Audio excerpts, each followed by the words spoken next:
Greetings! Welcome back to A Method to the Madness, a weekly podcast where we discuss, analyse and otherwise ponder our favourite films in television. Today, I'm going to be your host, Mitchie, and joining me as usual is Patrick. Hello. And today we're going to be reviewing Jordan Peele's 2017 debut film, Get Out, starring Daniel Kaluuya, Alison Williams and Bradley Whitford. This is the 10th highest grossing film of the year, actually, 2017. A highly successful horror movie and definitely launched Jordan Peele into a new career, I reckon. Because prior to this, he was a big time, more actor and a writer than a director. So yeah. As you probably know, he was in a comedy duo called Key and Peele. I didn't know, but yes. Wait, really? But all I know is that that's where that meme came from, and I didn't realize it was him. I saw him, and I'm like, "Fuck, he looks familiar," and he's that fucking meme of that guy sweating. Yeah, that video is actually pretty funny too. But but all those sketches, they're actually like really clever, even though they are like sort of short comedy skits. They have a lot of them have deal with race, and they do provide social commentary. Yeah, okay, interesting. Yeah. And it was it was completely comedy, right? Yeah. Yeah, he talks about parallels between comedies and horror, actually, which is interesting. So that's why he started to do horror, because he saw them as very similar genres. Yeah. In the way that you write and produce them, you're kind of enticing someone to feel quite a strong emotion. Anyway, what do you think of this movie, Patrick? I really love this movie. I haven't really seen a horror movie where I guess the main thing to be fearful of is race, or like that's the racial tension is. I legit can't think of any other film where like it's about racial tension, or like a horror film. I mean, A horror, yeah. Yeah, that was really unique, and I love just all the super uncomfortable moments they have, like when he meets Allison's dad at the beginning, and is the thing about voting for Obama. Yeah. Because the thing about that, and about a lot of his earlier works in comedy, is that that's a very real and sort of relatable thing. Yeah. It's funny because it's true, kind of. And so yeah, I know it was, and to kind of put a mildly serious spin on it into this horror film, that was like, I haven't really seen anything like that before, so I loved it. Upon viewing this a second time and sort of reading other people's thoughts on it, I've realized just how scathing of a social commentary this movie is. It doesn't pull any punches, and which is great. And there needs to be more voices like this being heard. Yeah. Wait, what do you mean by scathing? And just it's really critical of contemporary America and structural racism and stuff. Yeah, which we'll get into obviously. But the first time I watched this, because I was sort of ingrained in the culture and the buzz around it, I knew of this film and who it was by and probably what it was going to be about. So going into it, I had a completely sort of analytical frame, and I couldn't detach myself from that. But the second viewing, I was really able to just sink into the plot, and I just appreciated it for like a horror film. And yeah, cool. I mean, so I love this film just from a viewing, just being immersed in it. Like, I liked it because it wasn't overly horrific, which I don't fare well with, as everyone knows. So like Midsommar, especially, like that's a freaky movie to me, and it kind of like I don't enjoy watching it from that kind of point of view, even though I love that movie. But this one was kind of like more horror that's like very like real, and like people doing shit, and I appreciate so it made it easy for me to watch, but the tension was still there the whole time, and like it was just through the whole movie, and it was so creepy, like the fact that they got the black servants that are doing some weird ass shit, and they're just completely weirdos. And then like when old mate Chris goes upstairs at the party, and then they all stop and go silent, and they're kind of like watching where he's walking. You're just like, what the fuck is going on? Like, because I had no idea that the movie was going to end in this way, where it was literally a plot about old white people wanting black bodies, and they did brain transplants. Like, it just like, I knew it was about this black guy getting murdered, trying to, like, they're going to murder him or something, but like I had no idea it was going to be throwing this thing at me. It was such a curveball, and like just so unexpected, and I had no idea, and I loved it. And I loved how it builds that hate for the Armitages. Like, at the end of it, when he kills them, it feels so justified. Yeah. Yet it's interesting because like their racism isn't so overt in the sense that like you're watching American History X or something and there's white people that just think that black people are like not even human and absolutely hate them, but it twists it on its upside down, because it's like they actually want the black people because they think they're better in a way, like saying that they've got better bodies and stuff. That's why we want black and blacks in and all this kind of like, it's obviously racist, but it's not explicit racism where you just you think black people are like, you know, like in American History X, but you know, like it was really interesting from that perspective, and it kind of makes you appreciate the racism in it more, because rather than it being so overt, it's kind of a little bit more subtle, and therefore it's actually what happens more often in society, because that whole old-fashioned racism of just like using the M-word and actually hating people for their race doesn't really exist so much as it used to. And this is the kind of racism that we have to deal with nowadays. Yeah, I mean, you just very aptly surmised what Jordan Peele was trying to express, is the complexity of racism today, you know, and how it's evolved. Yeah, exactly. Yeah. It's still definitely there. Yeah, and I too was also very struck by the left turn it takes, you know, of the brain transplants and stuff. Like, I was expecting it to be a bit more like realistic, and then at some point just makes a leap. Like, anyway. yeah, it's good, eh? I love it. All right, well, that's part of the plot, but can you take us through the rest of the plot through our wonderful plot summary? Yeah, sure. Chris and Rose are a young, happy couple. While prepared for a weekend visiting Rose's family, the Armitages, Chris is worried about how they will react as he is an African American. Upon visiting, the Armitage family seem innocent enough, however, they harbour the typical middle-class racism of thinking they're not racist but subtly are. When the extended family of the Armitages visit, it is unknown to Chris that the family is putting him up for auction. After meeting a black acquaintance of his that has had a weird transformation of character, Chris starts to suspect something seriously wrong with the Armitages. He intends to escape, but is hypnotized into the Sunken Place, a mental purgatory where he is unable to act in his own body, only observing what his body can see. The ultimate goal of the Armitages, including Rose, is revealed. They kidnap black people so that the elderly family members can take their superior bodies through a grisly brain transplant, while Chris is forever stuck in the Sunken Place. Chris escapes, killing Rose's parents and brother, but is pursued by Rose. After an altercation, Chris proceeds to kill Rose, but a lone police car arrives. In the official ending of Get Out, Chris's best friend, who is black, exits the vehicle, acting as a Deus Ex Machina and saving Chris. In the alternate ending, Chris is arrested by white police officers and is jailed for killing Rose, while his defense try to find evidence for the Armitage's criminal activities. The end. Good job. Yeah. So, interesting thing about the endings. So, I chucked both in there because they both are very, very different, you know, if you're a viewer. And the official one is the one you read out first, which is the one where his friend comes out and he's kind of saved, right? But the original ending that Peele was intending was the one where Chris gets arrested and it seems hopeless, which is like the classic ending.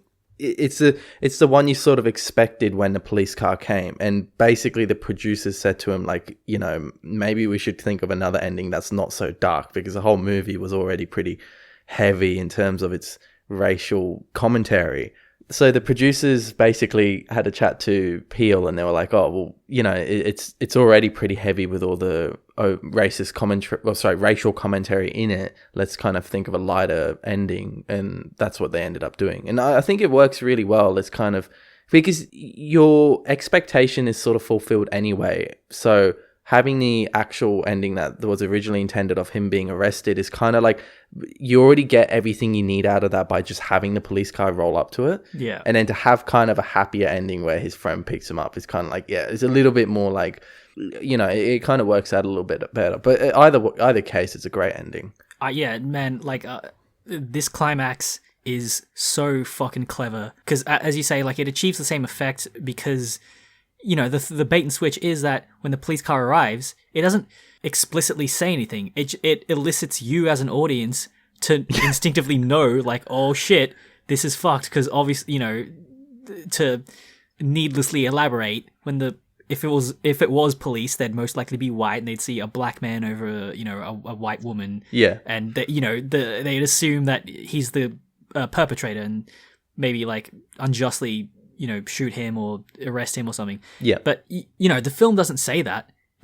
But we know that, which says something, which says a lot that there's something deeply wrong with our assumptions and just what we accept as normal. Exactly. That's actually pretty amazing when you think about it, because like you said, it shows us what we actually think about cops and the way that they treat black people.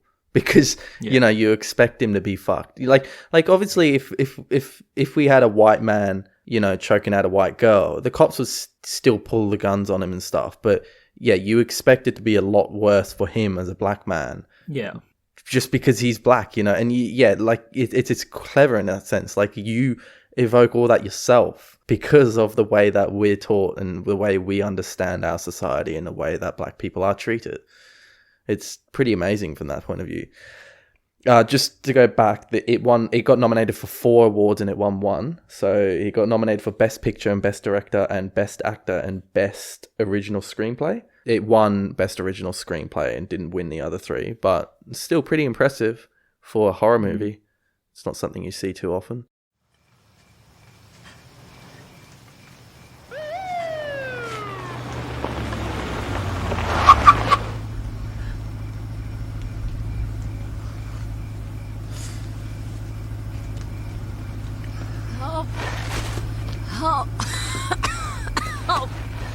Help me!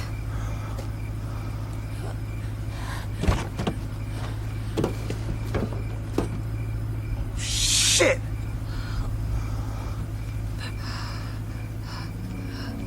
Chris! I just want to talk about the background to the movie quickly in terms of its financial gain and the director himself. So this is Jordan Peele's first movie that he's directed, and it's the highest grossing directorial debut ever. Oh, that's interesting. Yeah. Yeah, I wouldn't have thought so either, but it is. So like he as a first time director, he's made the most money out of his first movie ever. And that was $255 million from a budget of only $4 million. So, it made a lot of money. It did really well. It did a lot better than our 2 other big horror directors that we like at the moment, Asta and Eggers. Both their movies were nowhere near this level. Get Out fared really well. I'm not sure why. I mean, I guess probably a little bit more accessible to a general audience because it kind of follows a more logical plot. But it's a really well done movie and deserves a lot of praise. And it definitely showed that when it ended up being. I mean, debuted. in the last decade, there has been a proliferation of films about race, right? I think maybe it started with. Yeah. I mean, there have always been films about racism, but especially in the last decade with films like 12 Years a Slave. Yeah. Which, sorry, and an important side note is that, it was a sort of Oscar film is the thing. So a film about racism in the general, in pop culture, that is, in, mainstream culture that sort of a lot of people will see and hear. Even when did this come out? 2017? You might have heard about this little thing called the Black Lives Matter protests. There's this huge movement right now of civil and human rights going on, which is everything about this film. It's still going on. It's still relevant issues that are being dealt with these protests and such. And I'd want to say it's prescient, but it's really just sort of sad that it still is the way it is. It's a general. I mean, it's hard to say when it'll be over, but it's obviously getting better. It has to be, but it's not perfect, and that's why we still need to do these things to make sure that we can get there. And a lot of it's just generational. As long as you have people that grew up in a time that was more racist than it is now, and they're still alive, then you're gonna have to wait for them to go before any meaningful change occurs. And that's why it takes so long. But I'm positive. I think one day it should be fine, but it's definitely, as evidence shows right now with all these protests, is certainly not the case. Yeah.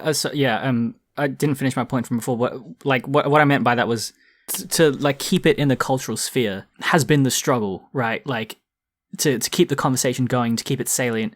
And I think, well, just the fact that this film made so much money and it was so popular is it was a great step toward the right direction. But I think the reason it did gain so much attention is because of the same sort of impetus that started these riots, or not riots, protests, is that... Well, a bit of both. Yeah, well, issues that are long overdue to be addressed kind of thing. Yeah. The beginning scene with Lakeith Stanfield, and he's walking through that suburban neighborhood. And again, as with the police car showing up, no explanation is needed to tell you why there's a lot of tension here, right? Yeah. Black guy in an affluent suburban neighborhood, yeah. And then this car kind of starts tailing him, and perhaps not everybody feels the way that we do, maybe, but it's this real thing that a lot of people experience, including myself and maybe you. But there's this Medium article, Bill of Sale, by his accountant's name is Son of Baldwin. But anyway, he talks about this concerned neighbor syndrome, right? So usually middle-aged people, white people, that sort of have these prejudices. They justify it to themselves by connecting that it's not a direct way of racism. So, and he compares this to an incident that happened with this little boy called Tamir Rice, who was a 12-year-old boy from Cleveland, Ohio, and he was playing in his neighborhood in the local park, and he had a toy gun, and he was, as 12-year-old kids do, he was just playing, and some woman called the police on him because she saw that her justification was that she was scared that it was a real gun, but really it was because he was black. So of course the police came, and then they shot him on sight. What? And he died. What? Yeah. Fucking hell, okay. That was a fucking curveball out of nowhere. Jesus. So, and in the police report, the officers weren't reprimanded or anything. Yeah. And the police officer that shot the kid has had a history of sort of unstable mental condition, issues. And I think the family pretty much got bribed $6 million so that they could say that the state wasn't at fault. $6 million? So, yeah, for the life of a little kid. That's that's a lot more concern than I thought they would have. Because normally they don't give a shit about that kind of stuff. So the fact that they actually sort of cared, still bad, but $6 million is a fucking lot of money. No, but I don't think the parents give a fuck about that. And no, of course not. And then money doesn't buy his son back, but still, that's, to me, and normally that shit just gets brushed under the carpet and but anyway. Well, they tried to. That's the thing. It's insincere. This only went so far as it did because of people, active people trying to bring light to this. And so, they paid it on the grounds that the state had no accountability. Yeah. And it just doesn't make any sense to me. From a financial standpoint, wouldn't it just be cheaper to arrest the officer because he deserves to be arrested for starters, and also sure, it's not going to cost any money, but to pay out $6 million. Anyway, I'm just surprised. Holy shit, that's a lot of money. Mate, in the frame of public image. Yeah. And having, because what's the other option? Reform? No, the state can't have that, right? That's going to cost them reputation. And so, as well as that, the $6 million is out of taxpayer money. It's not from the government or anything. It's still the government's money. But you know what I mean? It's money taken out of a place where it would have gone to schools and stuff. Yeah. I know. Yeah. That's actually true. Yeah. That's bad. When you think about it like that, you probably should. Yeah, definitely. And it's just all over, just the most morally distasteful shit you could imagine. Anyway. Yeah. And yeah, man, this concerned neighbor thing, it's reflective of, a very complex issue that the Get Out is exploring is of, as you were saying, not overt racism, but sort of prejudice, that where people can bypass a logic and, they can frame a logic in their mind of justifying to themselves they're not complicit. Whereas, the woman who called the police on this kid is 100% complicit in his death. But then at the same time, it's she's obviously, wrong calling. But did she know that it was a toy gun? Or what if she kind of, because the society's racist and she's inherently racist as well, which you can't entirely blame on this woman. That's just the way she's brought up, right? And we're trying to change that now. Maybe she thought he was carrying a real gun because she saw this black kid carrying a gun. And her mind just went straight to, okay, it's a real gun, I'm going to call the cops. And then it's so much deeper than that, right? Like, you can't just blame her. It's like, it's just simply because he's black, really. Like, and well, yeah, I mean, the issue is systemic racism. Yeah. Like, yeah, I mean, it's not the kid. No. Yeah, but yeah, of course. I mean, yeah, I guess that was pretty redundant what I said, but like, yeah, like, but what I'm saying is that, like, you can't pin the blame entirely on her because, well, like, it's not the fact. It's, I mean, I don't know. She didn't call the cops because he had a toy gun. She must have called the cops because he thought he had a real gun, and the only reason she thought he had a real gun was because he's black, and therefore he's probably carrying a real gun in her mind. Well, maybe not, man. That's the thing. Like, you know, that's the thing about racism today and prejudice is that perhaps she didn't really care if he was holding a real gun or not. It's just the fact that he was black, and so she thought he doesn't belong. Okay, right? could be, yeah. Like, we don't really know, though. Yeah. You know, it's that thing where middle-aged white women sort of, like, you know, clutch their purse as they're walking past a black dude or something. Yeah. It's that kind of thing, that, like, really segregated mentality of something out of the normal, like, you know, anyway. And like, and the problem with it is that you can't do anything about it because you can't tell someone not to clutch their purse because a black man walks past them. Like, that's their choice and they're not breaking the law at all. And that's what makes it so difficult to root this shit out. Like, 50 years ago, segregation, which was a very bad thing, it was easy to get rid of that. You just abolish the laws, right? But then when it's people's opinions, you can't change that. And that takes generations and generations of just re-education to be able to kind of change people entirely and their mindset on this kind of thing. Yeah. I mean, but, you know, that's the thing. It's like, if you don't place accountability on the people because of their upbringing and their conditioning by the system, then how do you change that? It's by everyone has to take responsibility of taking the responsibility of sort of reflecting and actually giving a shit and having empathy. Yeah. That's something that severely lacking in today's world, you know, for various number of reasons. To, you know, put on my liberal fucking college student hat. You know, like, capitalism is a huge proponent of that. I think its emphasis on individuality and stuff. And well, I mean, I don't know if I entirely agree with that because there's plenty of racial societies in the past that weren't based on capitalism, but socialism. I mean, I'm just saying it's a symptom of that. Like, it's not the cause. It definitely doesn't help. It makes it a colder society. Yeah.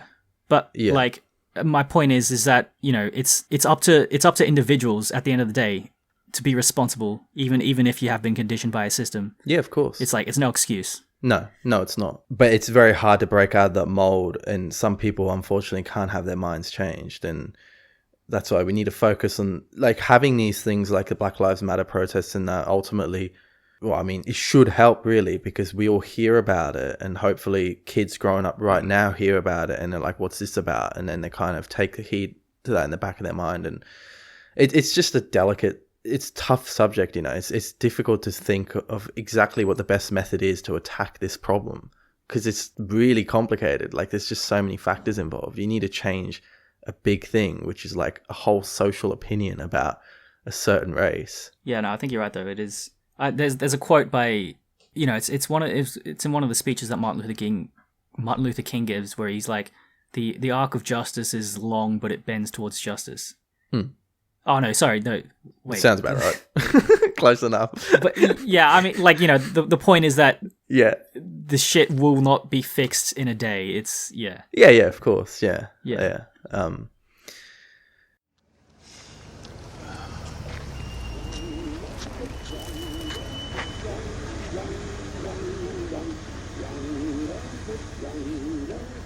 Okay, I just keep on walking, bro. Don't do nothing stupid. Just keep on.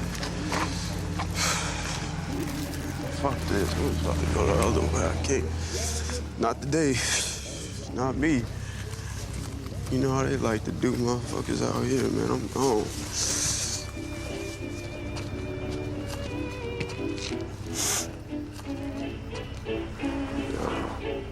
Come on, bro. Yo!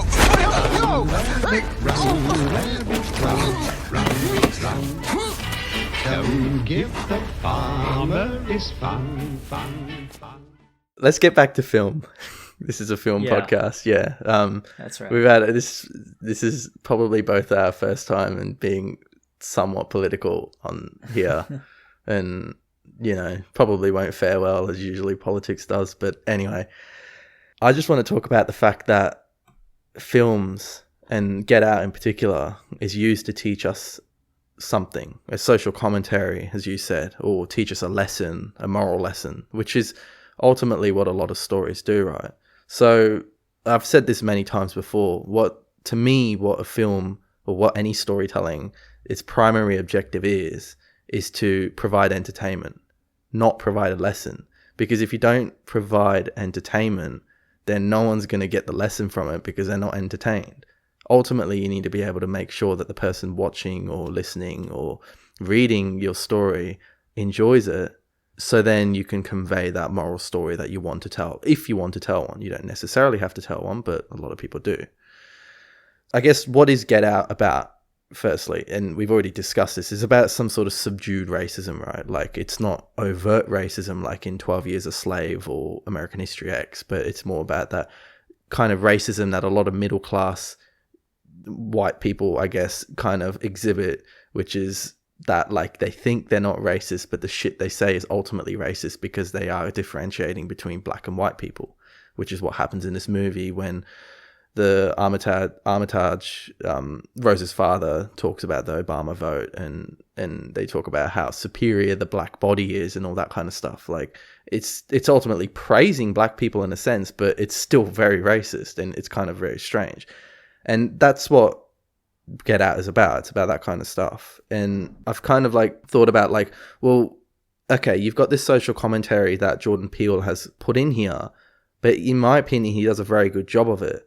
And it's because film, or this film in particular, still provides us with a method of escapism from our life. We watched this movie and I was on edge the whole time because it's a horror flick, right? And I still really thoroughly enjoyed it.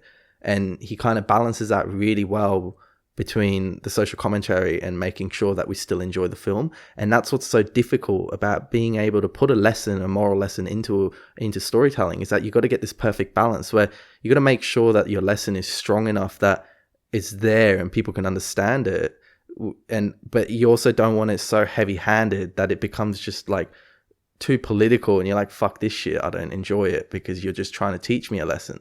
And I really do praise this movie for that. It does a very good job of that. Yeah, I agree. Yeah, an example of a movie that I reckon has a moral lesson or tries to have a social commentary, but it doesn't do it too well, is Blade Runner, in my opinion. What's the social commentary?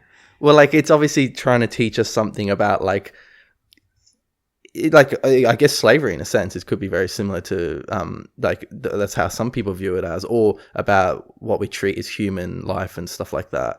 And yet you watch it and you're going to disagree with me, I know, but like, fucking, you watch it the first time and I thought it was so convoluted that I didn't get anything from it. That lesson doesn't make so much sense because it was too weak, in my opinion. It was definitely not heavy-handed. It was just like I couldn't really discern clearly what the movie was trying to say because the plot was garbage, as we've already talked about.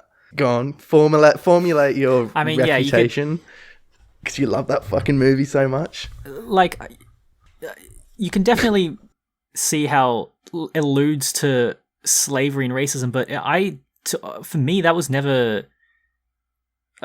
I never thought of it as a commentary. Because the point is different enough. The commentary doesn't... I'm not saying it's about the racism thing, but I'm just saying it's trying to tell us...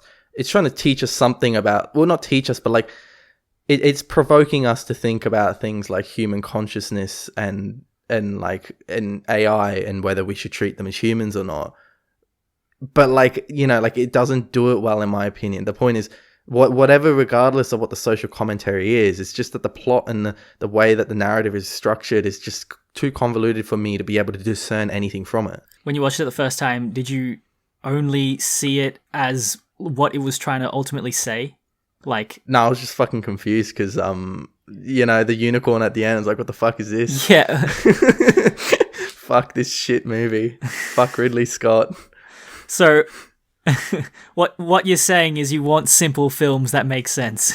Well, what I'm saying is that, like, if there was a lesson to be learned in it, well, okay, Get Out has a lesson in it, and it's like, but it's obvious from the very beginning, but Like, I mean, like to me, the conceit of Blade Runner is pretty obvious from, like, you know, every time I watch it, I sort of get the same ideas from it. Yeah, I guess so. But like to me, like watching Yeah. Westworld evokes yeah. so much more about AI, human consciousness, because it's clearer, in my opinion. And obviously, this is very subjective because some people might think Blade Runner is a very clear and obvious movie, or it kind of makes a lot more sense to them because of the way it's worked. But to me, and I'm just trying to give an example of how you can go wrong with trying to teach a lesson. You know, it's probably not the most concrete example. And to be honest, because there's two spectrums where I'm trying to demonstrate that with lesson telling in storytelling, you can be too weak and convoluted and it doesn't really make much sense. It's not discernible. Or you can be too strong and then you ruin the entertainment value of that. Right. And yes, the Blade Runner example is a little bit fucking opinionated maybe because I really don't like that movie. But my example for the heavy-handed one, which is something I watched recently, so there's spoilers for Doctor Who ahead, and I watched episode 3 of the latest season 12, and basically the premise, I'm going to tell you, Pat. Have you seen it? No, fuck you. No, I don't give a fuck anyway. So the premise of the movie is a doctor lands on this planet that's kind of an oasis holiday resort, and it seems all good until they realize that the holiday resort is like this confinement on the planet, but the rest of the planet is like devoid of all life and it's just fucked up and uninhabitable. And they go outside and the only things that live out on this planet are these really strong aliens, you know, that try and kill them, the usual shit. And then it turns out like 30 minutes into the movie, they find out that the planet is Earth because they go into some bunker and there's some like Russian writing, Cyrillic writing on the wall and saying it's like in Ukraine or something like that. And they're like, oh fuck, it's actually a human planet. And then the doctor's companion is like, what the fuck? Why are we on Earth? Earth isn't like this. And then it turns out that this was the effect of global warming. Global warming fucked the world up so much that it made it uninhabitable and these weird aliens started breeding and it wiped out the human race in some alternate timeline. And then when they end the movie, the doctor starts talking about like they get back in the TARDIS, you know, have their usual fucking episode conclusion as you see in Doctor Who, and the companions are like, oh shit, like that was our world that we lost, like how can it be possible? I thought the human life thrives forever. And then the doctor's like, oh no, this is an alternate timeline. You all of you, when you go back, you can make a difference. Individually, you can make a difference because it's so important to make a difference. And then she looks into the camera that breaks the fourth wall, you know, and looks at you as an audience and says this and says like, you can make a difference. Otherwise you'll turn out like this. And then it shows a shot of the alien roaring and that's how it ends the episode. And I'm just like, holy shit. Like that is like super like, yeah, like sure. Like we need to save the planet. I get it. But like, fuck, like I never, ever, ever watched Doctor Who to fucking get a political lesson about why I should, you know, save global warming. And like a good example of one where it kind of did it, but it was a lot more subtle, was in season 4 with the Sontaran one, where all the cars end up blowing out fucking smoke and they try and suffocate the planet. You know, there were undertones there of the problems of having cars with fuel and stuff and how it fucks the planet up. But like this episode just made it so fucking explicit. And I was just like, holy shit, like going to the point where you're breaking the fourth wall explicit is like, you know, that's when you like really heavy handing it and you're just like, okay, we're turning this episode into like, kids, make sure you recycle your fucking plastic and don't drive a fuel-based car around because you're going to fuck up the planet and turn into these aliens in 500 years time or something. And it's just like, but that's not what Doctor Who was ever about. It's a sci-fi show and it completely ruined the episode for me and I haven't seen an episode since. Like, that's rough, buddy. I'm for me, you know, I love Doctor Who, right? Like, and I'm trying, Patrick, I'm trying so hard to watch this new series, and like season 11, like I got through it, but there were a couple episodes where it's like kind of very heavy-handed politics, and it's still happening. I'm like, fuck, like I was, I've seen all of it. Like I've literally watched all of Doctor Who, and I've loved it since I was a kid, and I'm so disappointed that it's turned out like this. I'm so sad. Shit. Yeah. I'm trying. But the point is, anyway. Yep. Sorry. I was just gonna say I couldn't get past season 9 with fucking Arya Stark and ghosts and whatnot. God, that was terrible. Yeah. Look, it wasn't great, but you got to watch the Zygon one with Peter Capaldi just because he's a mad actor in it. Anyway, but like my point is, anyway, like that's an example of super heavy-handed trying to teach you a lesson, and you know, like. it wasn't even a good episode in general by its production value and just the way that it was acted. Like, it just feels tacky and stuff. And then to try and teach you a lesson on top just turned it into like the worst Doctor Who episode in history for me. But like Get Out is like a perfect balance where like the lesson is pretty overtly obvious, you know, like they're trying to tell you about systemic racism and that. But because the entertainment in it is so well done, like it's such a, you know, it's such a well-made movie and they're indisputably enjoyable, it just works. And that's my point. Like, you know, it's, if you want to mold a fucking lesson in your story, you got to make sure that you get that balance right. It's like a little scale, and it's so easy to go either side of that scale.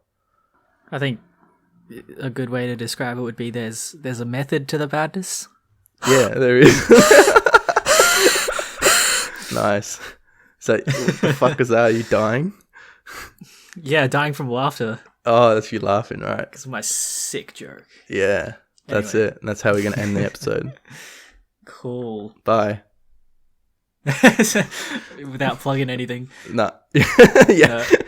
Yeah. Abruptly ends. Yeah. So no, that's so my conclusion is I really enjoy this movie, and I think the social commentary in it is perfectly apt. I agree. I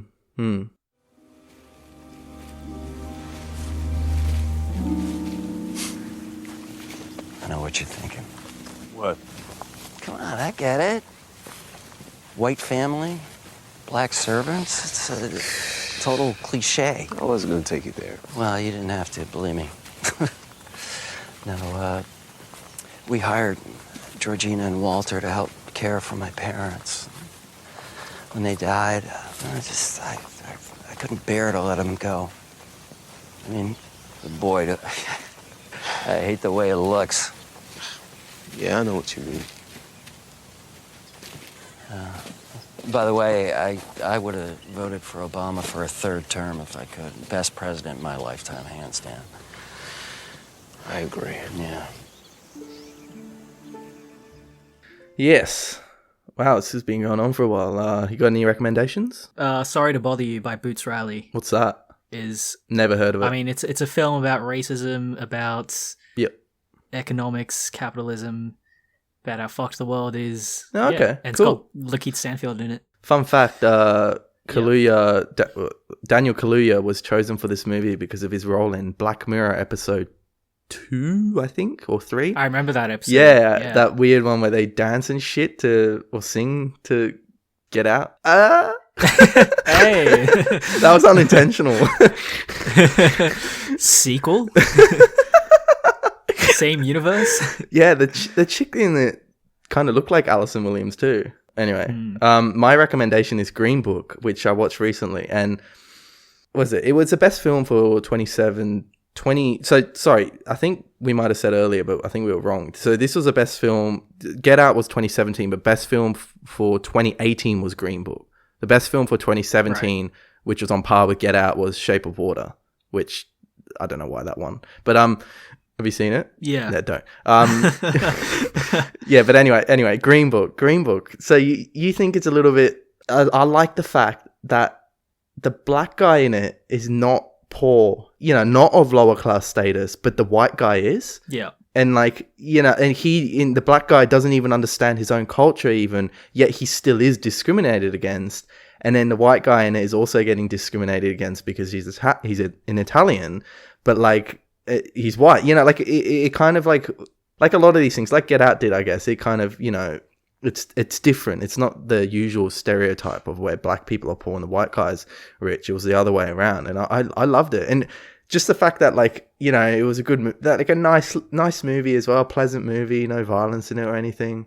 Just really enjoyed it, and a nice happy ending too. Yeah, I kept expecting Beautiful. Viggo Mortensen to beat his wife, but he didn't. That wife, she was fucking Velma in the original Scooby-Doo movie. Yeah, Linda Cardellini. I didn't even know. I've never seen her in anything but that. I'm like, she looks familiar. It's like, how the fuck? She's Hawkeye's wife in Endgame. Is she? Yeah. Yeah, well, she's barely in Endgame. She disappears at the start. Yeah. Yeah. Okay. Interesting. Where can people find us, Pat? You can find us on iTunes, YouTube, Spotify, SoundCloud, and Stitcher. We have a website. You can visit us on amttm.com. find our Facebook and Instagram links from there. And if you have any questions, queries, insights, or criticism that you'd like to send to us, you can at mail@amttm.com. Nice. And next week, what are we doing? What are we doing, Logan? Yes, we are. Ooh, baby. We're planning well Excited. ahead. Yeah, Logan. Yeah. Who's that directed by? James Mangold. Yes. That'll be a little bit different. Another 2017 movie, actually. We got to keep this streak where we just do the same years over and over again. 2011, 2017, and 2019. Yeah. That's it. That's all we've done. Yeah. Well, thank you for listening to our wonderful podcast, A Method to the Madness, and hopefully we'll see you next time. See ya.